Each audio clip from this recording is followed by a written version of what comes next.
All right, problem 49 now. Minus 9b, b minus 10.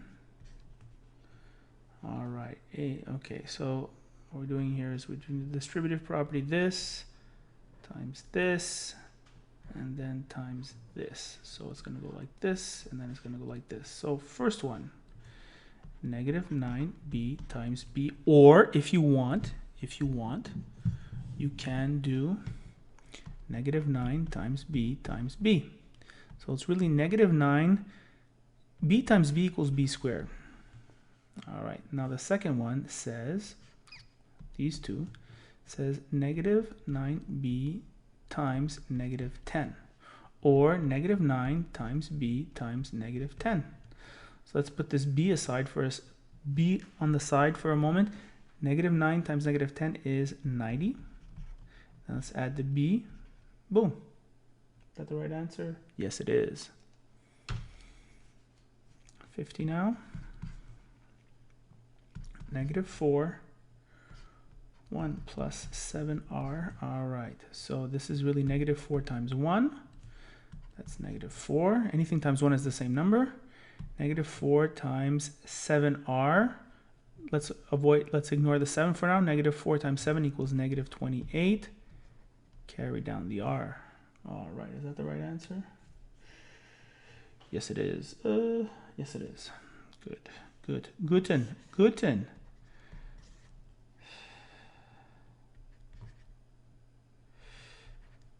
They don't want you to pass math. I'm going to help you. All right, negative 8n times 5. Okay, let's look at this now. I'm just going to separate the things that we're doing here. Boom. Let's make this positive sign even better. All right, so negative 8n. So what is that saying? Negative 8 times n times 5, right? And here, what we have is negative 8 times n, right? Always this bugger right here, times 10. We don't have to write down that it's plus 10. As soon as we don't say it, we know it's plus.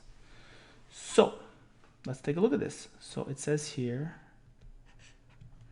negative 8 times 5 is negative 40, times n is n. So minus 40n. See, when we say 40n or 8n, what we're really saying is 40 times n, or in this case, negative 40 times n. All right? When you see a number and a letter stuck to each other with nothing in between, you automatically assume multiplication. And here we have minus 8 times 10 equals minus 80n, right? Does that look good? 51? I think it does. I'm feeling pretty good about it. Next, 52. 2x times 8x minus 10. Okie dokie. Once again, I'm separating them. It's just easy for me.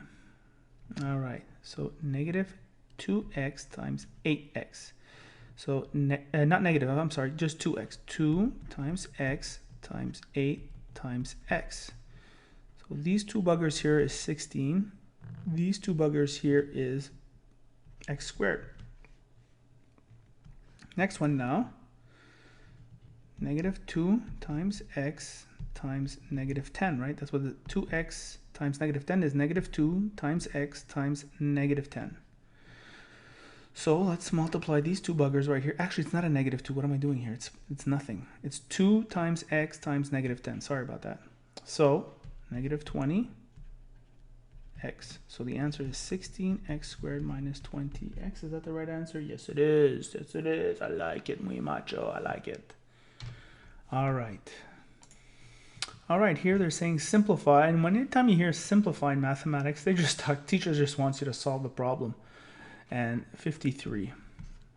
So 9 times b plus 10 plus 5b. Now I'm going to do this problem in the context of what we've learned in the last few lessons. So the rules. What are the rules? So first you do parentheses, then exponents, then multiplication and division, and addition and subtraction, right? You always do that. So right away, we're going to be tempted to go into the parentheses. Now, b plus 10, b could be anything. We don't know what the heck that is. So we can't really do anything with that, right? So normally, let's say there was no b. Let's say it was 9 times 3 plus 10 plus 56. We know that this would be 13. We do the parentheses first. So then it'd be 9, 13 plus 56. When two numbers are stuck together like this, that means multiplied. So it'd be 9 times 13. I don't know how much that is. No, it's just 2. So that, what is that, 111? Right, 117? Does that look good? I think it does. It'd be 117 plus 56. And that answer to that would be, that's 3. Then add the 1 here. So that's 5 plus 1 plus a 7, 173, right? That would be the answer to a regular problem. But this, we don't have a number here. It could be any number. So we can't add what's in the parentheses. So what we're going to do is do a little trick.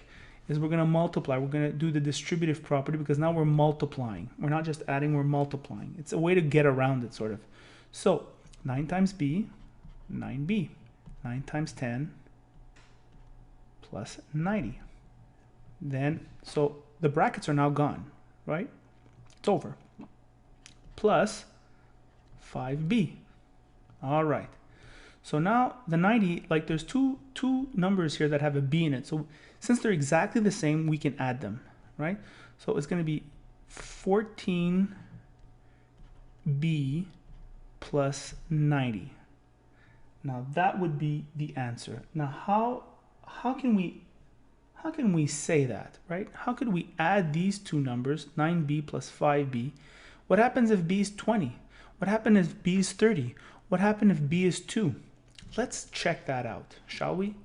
Okay, so the question is 9b plus 5b, like that's a variable, it could be any number. So let's say we say b equals 2. So 9b is, 9 times 2 is 18, plus 5b equals plus, what is this? 5 times 2 is 10, right? That equals 28. Do we agree? So if we do 14b, which is this right here, it'd be 14 times 2, right? I said b equal 2. So that equals 28. So it's the same answer. We can do this. We can add 5b to 9b because 14b, whether it's 9b plus 5b or 14b, no matter what you put in b, it's always going to be the same answer. That's what you're looking for. So the answer is, I know that's a mouthful, but whatever. All right? That's what it is. 54. 54. It's 4v minus 7, 1 minus 8v. All right. So 4v. Once again, we want to do what's inside the parentheses. We can't. There's a v, there's a letter and a number in there. We can't do it. So how does this program become? This problem become? Always look to the left, right? Always look to the left of the number. Here we have minus 7. So what we're going to do is going to multiply minus 7 by this number. Then multiply minus 7 by this number. And we'll get the answer. So minus 7 times 1 equals minus 7. Minus 7 times minus 8v is plus 56v. Now, if we look at this together, we have one number that's alone, and then we have one number with the same number as this one. So 56v and 4v. We can add or subtract these. So 4v plus 56v is 60v minus 7. Right? Is that the answer? Yes, it is.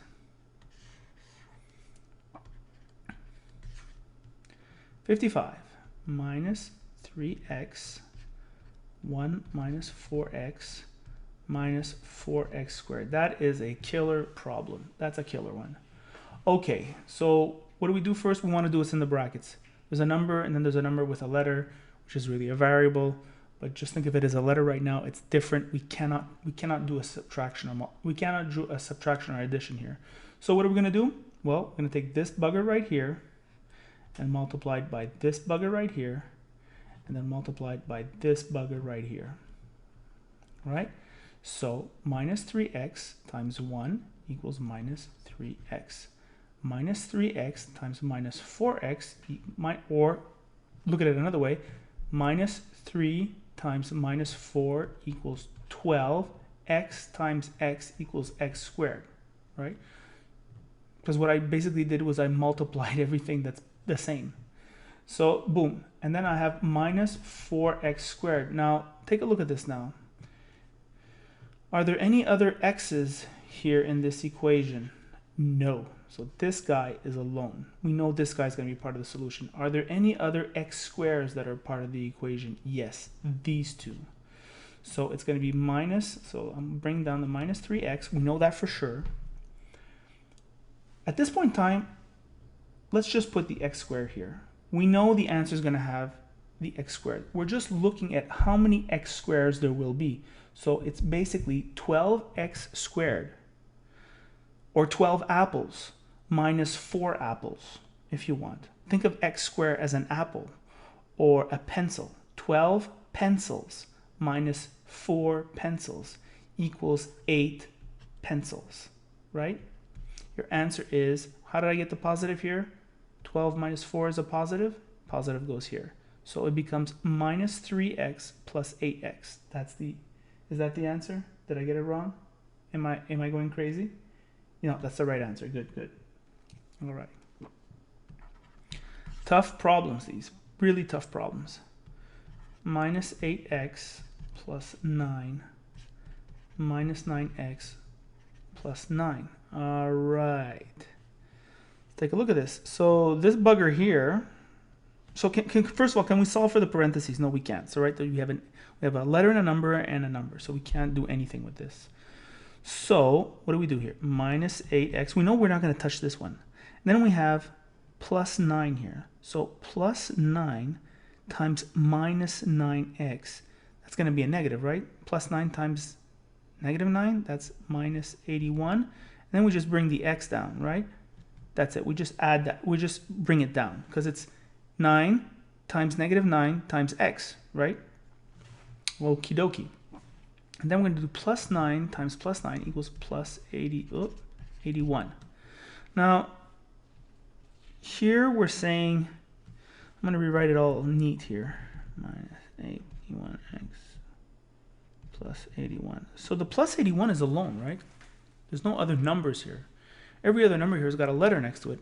Now, are there any of the numbers that have a letter next to it that are exactly the same? Yes, we have minus 8x and minus 81x. So what are we saying here? X, if you don't like x, think of apples or oranges or twins. I don't know, no, not twins, but pencils. All right. So I have minus 8 pencils minus 81 pencils, which is really saying minus 8 minus 81. So what you're doing here is really minus 89x plus 81. Is that the right answer? Did I get that right? Ooh, yeah, I got that one right too. All right, good. So number 57 now. Number 57, hold on. Just see what the heck's going on here.